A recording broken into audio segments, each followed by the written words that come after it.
Maayong adlaw kayo tanan usab kita kini ang inyong katuang nga programa sa TV Apolia Punto Argumento short edition nato nga tawag ini nga program.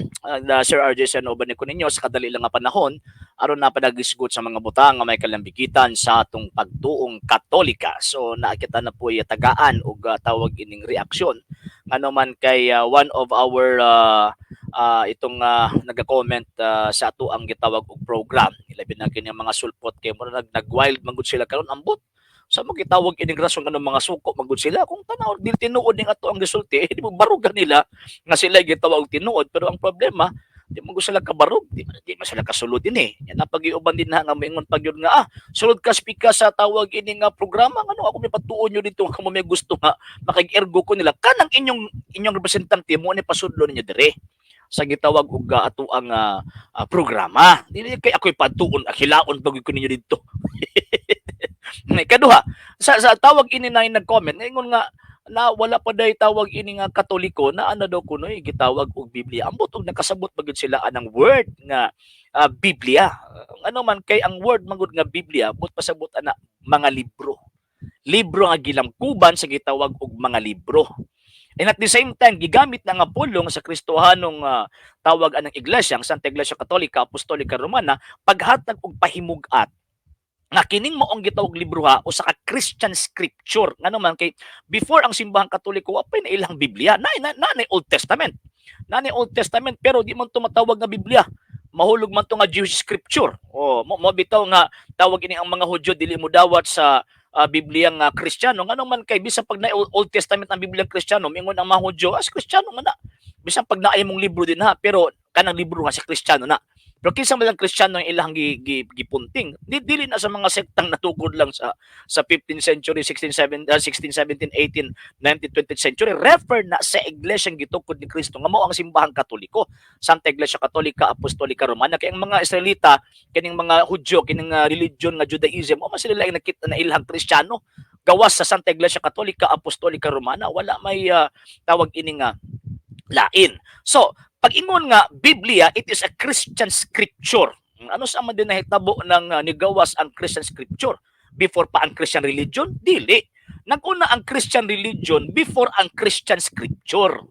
So mauna ako natuang tan-awon, natukudaan, ang iglesyang gitukod ni Kristo after natukod diha pa nakasulat ang gitawag og mga apostoles ug mga disipulo. Ano man kay diha sa Biblia dili naman kay ilabi na sa New Testament dili lamang kay tawag ining apostoles ang nakasulat naapoy gitawag og mga disipulos. Example, for example si Saint Mark and Saint Luke dili man na sila tawag ining mga apostoles, mga disipulo na sila.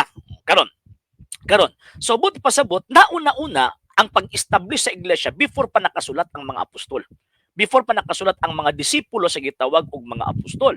So buti pasabot nauna-una ang iglesyang gitukod ni Kristo before pa nga naay mga sulat particularly sa Bagong Testamento kay pag-abot ni Kristo naa naman ang Daang Testamento. Karon, pag-abot sa gitawag og 3rd to 4th century, syempre nakita sa simbahan nga gitukod ni Kristo nga wala man gidawat ang manluluwas dito sa Israel.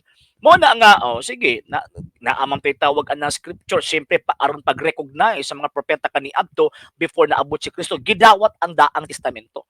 Og ang simbahang Katoliko ang tawag anang mi-declare ana nga kini dawaton tani isip Christian scripture kining Old Testament.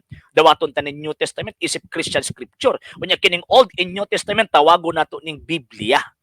So around 4th century na. Ngano man tungod kay ang katong gitawag og nagsulti nga kining Old and New Testament ato aning tuuhan as Christian scripture nya tawagon taning Biblia mao man kanang iglesia nga gitukod ni Kristo. Kaya wa man niya gisandig sa uban after namatay si Kristo, after misaka sa langit, wa niya gisandig ang kaalam sa Dios sa ubang mga tao. Or gawa sa iglesyang gitukod ni Kristo, gisandig niya iyang kahibalo, ang iyang kaalam diha sa iyang iglesia. Ephesians chapter 3 verse 10. Aron kining maong iglesia mabataw giingon ni San Pablo ngadto kang Timoteo, 1 Timothy chapter 3 verse 15, kining iglesia mao ni ang haligi og patukuranan sa tanang kamatuoran, mao nang naay Biblia. So nauna ang iglesia before ang Biblia. Dili kay mga nauna pang tawag ini nga Biblia kay Katoliko pag sure. Oy, ano sa dinatukod ang simbahang Katolika para sa inyo? Yung Constantino bot-bot na. Bot-bot man na. Yung Ignacio samot ng bot-bot.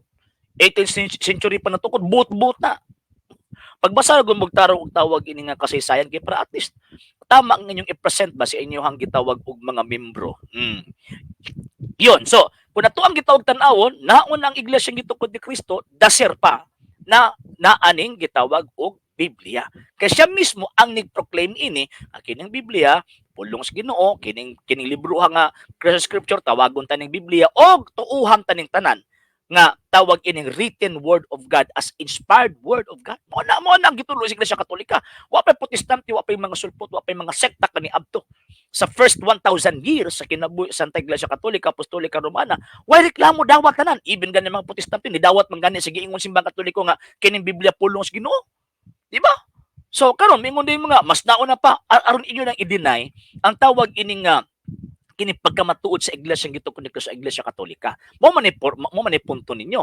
Nganong tawag ining mingon mo nga mas nauna pa ang Biblia kaysa sa simbahang Katolika kay gusto ninyong i-deny nga kining moong iglesia Iglesia Katolika dili ni iya ni Kristo. Oh, mo iyon ang i-deny dili man na kang Kristo na mo, di ba? Oh. So, but pasabot para ma-justify ang inyong tawag anang rason, di ninyo dawaton ang Iglesia Katolika.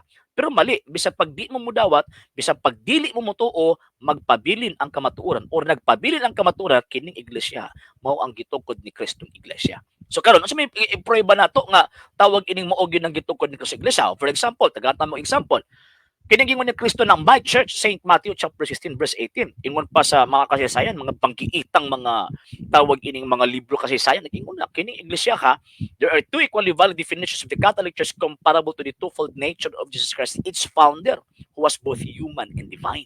So kana din gingon St. Matthew chapter 16 verse 18, mo nang simbahang Katoliko walay lain.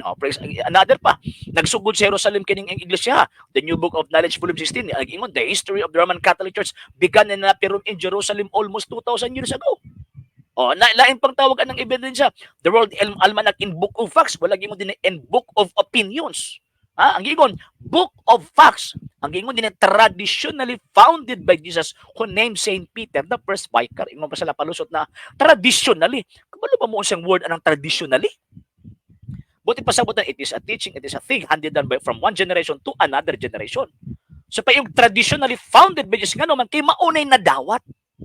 Maunay na dawat na kamatuuran gikan karong panahon na paatras pa sa mga apostol na kanang maong iglesia mo nang iyang Kristo. So buti pasabot, wala pa namugna ang gitawag og librong Biblia na ana ang simbahang Katolika. Nag-exist na ang simbahang Katolika 400 years, almost 400 years before pa nakahimo nga naatay gitawag og Biblia. Mo nang ilang i-deny yung simbahang Katolika kay mo gini sila tawag ining kuno, mo gini sila connection kang Kristo. Sige rag angkon, sige rag tawag anang claim, sige rag claim. Pagkauman wa may ebidensyang ihatag. Diba? Okay, so yun, sa wala pa nakapag-follow sa itong page, i-follow nyo itong mga page RJ Horolan Sandro Second TV, Apollo.Argumento, and Kuya Apollos TV page. Pwede sa mag-send din ng Facebook stars. And also sa itong mga channels, sa wala pa nakapag-subscribe, subscribe ninyo itong mga channels, Dali Catholic, Apollos International Official, RJ Sandro Second TV, Kuya Apollos TV, Barrio Kawayan Religious Forum.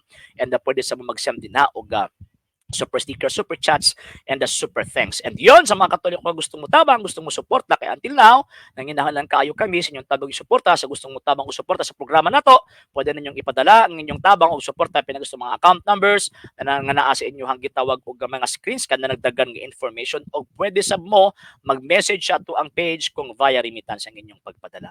Daghan kaayong salamat. O katura una, and yun, sa sunod na po nga higayon, o maghimo na po itong mga reactions, mga tubag, again sa mga amigo na to, mga delikatorio, ang buot mulumpag, buot muguba, sa pagtuo nga atong gihuptan. Ave Maria, Viva Cristo Rey.